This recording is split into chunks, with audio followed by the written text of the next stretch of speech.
यदि हनुमान को तनिक भी आभास हुआ तो वो मुझे लक्ष्मण को दंडित कर मुझे उसके साथ भूलोक से प्रस्थान कभी नहीं करने देगा। हनुमान ही नहीं भैया, ये तो हम भी नहीं करने देंगे आपको। हमें पीछे छोड़कर आपको हम कहीं नहीं जाने देंगे भैया। मेरे भ्राता, यदि मैं तुम्हें छोड़कर नहीं गया तो अयोध्या की प्रजा का ध्यान कौन रखेगा? नहीं भैया नहीं, अब इस प्रकार बार बार हम दोनों को अकेला छोड़कर नहीं जा सकते।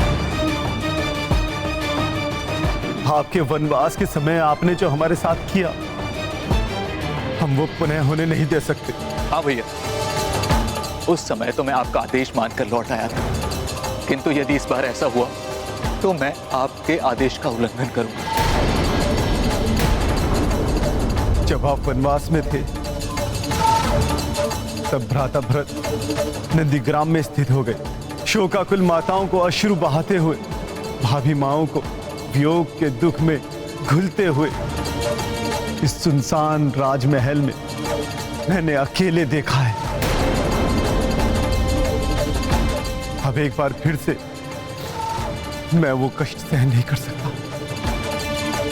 भैया, पिछली बार तो हनुमान ने मुझे अपने प्राण त्यागने से रोक लिया, किंतु इस बार मुझे हनुमान भी नहीं रोक पाएंगे।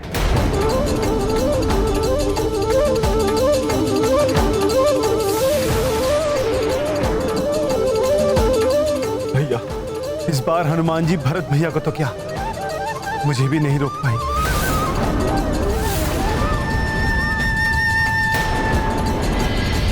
मैंने प्रभु श्री राम के भूलोक त्यागने का संयोग उत्पन्न तो कर दिया है, किंतु उन्हें और उनके भ्राताओं को इस स्थिति में देखकर मुझे ऐसा प्रतीत हो रहा है कि मैंने उन्हें बहुत बड़ी कठिनाई में डाल दिया है। मनुष्य हो या ईश्वर, धर्म का पालन तो किसी के लिए भी सरल नहीं। धर्म के मार्ग में अनेक कठिनाइयां आती हैं, पग पग पर त्याग करना पड़ता है, किंतु जो धर्म के लिए अपना सर्वस्व निछावर करते हैं वही इस संसार के लिए श्रेष्ठतम उदाहरण प्रस्तुत करता है और पूजनीय बनता है। ऋषिवर दुर्वासा को सकुशल उनके आश्रम पहुंचाकर मैंने प्रभु का कार्य तो कर दिया, फिर भी मेरा मन इतना अशांत क्यों है? क्या उसका संबंध ऋषि दुर्वासा के द्वारा कहे गए वचनों से तो नहीं?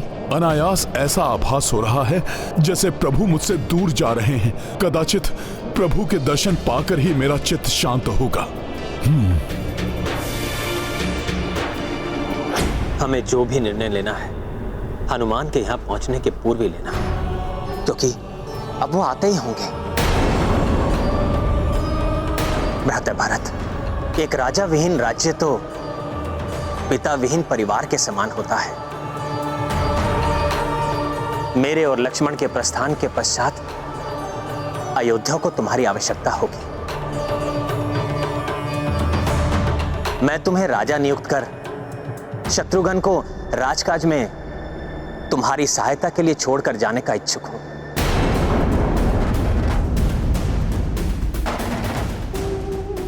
भैया, कृपया ऐसा ना करें। आप जो भी निर्णय ले हमें अपने साथ रखें। आपके बिना तो प्राण विहीन हो जाएंगे भैया, हम राजधर्म नहीं निभा सकेंगे। अब आप ही बताइए भैया, प्राण विहीन होकर जब हम एक दूसरे का ध्यान रखने में अक्षम रहेंगे तो राज्य का कार्यभार कैसे संभाल पाएंगे? इससे उत्तम तो यही होगा भैया कि आपकी आज्ञा ना मानने के दंड स्वरूप लक्ष्मण के समान हम दोनों को भी मृत्यु दंड दे दीजिए।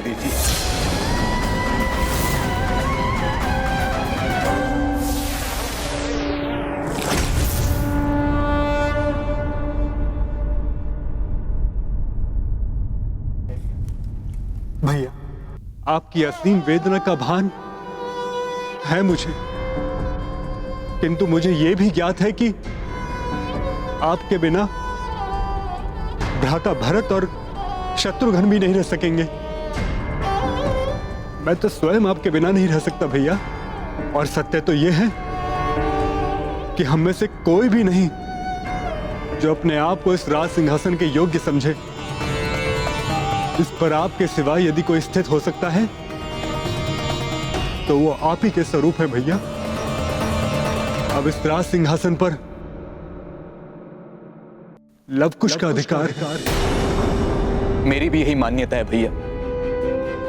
आपके पुत्र योग्य है, पराक्रमी है। युद्ध भूमि में उन दोनों के पराक्रम के हम साक्षी हैं। बुद्धि, विवेक, ज्ञान सब में परिपूर्ण है वे। आपके बाद यदि इस सिंहासन पर कोई बैठने योग्य है तो केवल वही है भैया।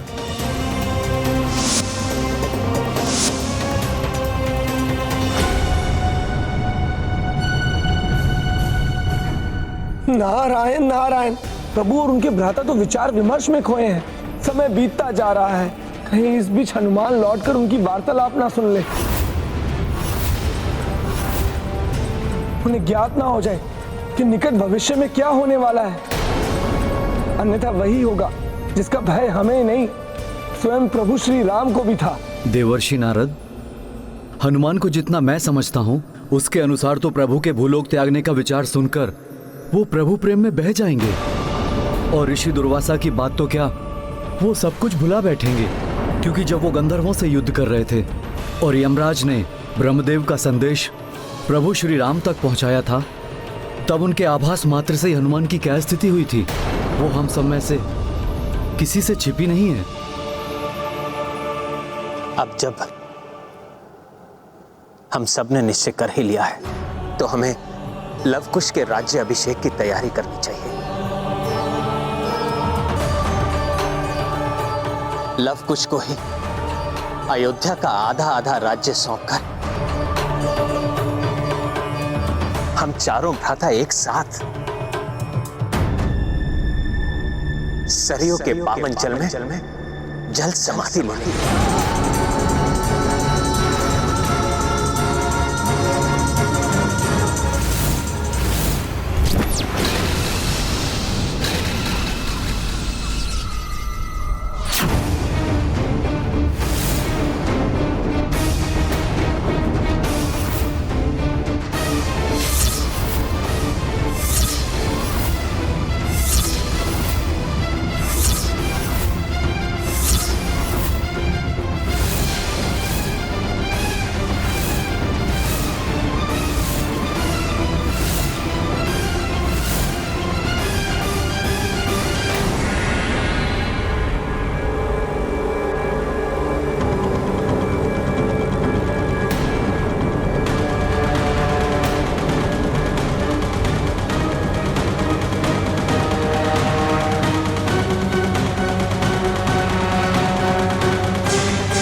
हनुमान जी ने अवश्य सब कुछ सुन लिया है।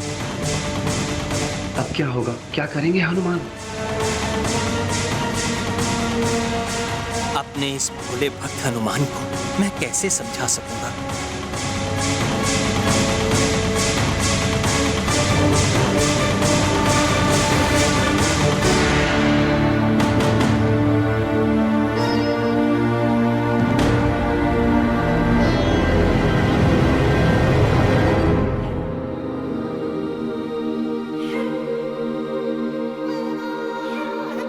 प्रभु, मैं ऋषि दुर्वासा जी को उनके आश्रम छोड़कर आ गया।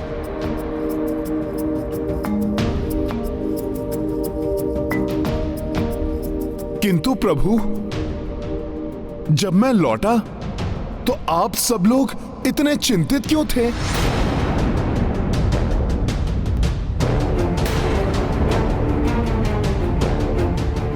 प्रभु, ऐसी कौन सी चिंता है जिसके निवारण के लिए आप सभी यहां इतनी गंभीरता से विचार विमर्श कर रहे थे?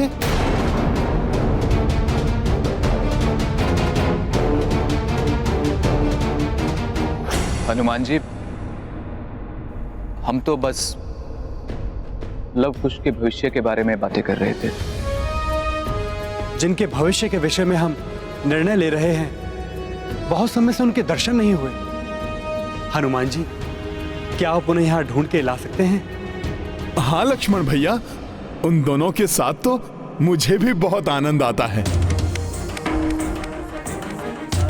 लक्ष्मण भैया, मैं अभी गया और उन दोनों को लेकर अभी आया।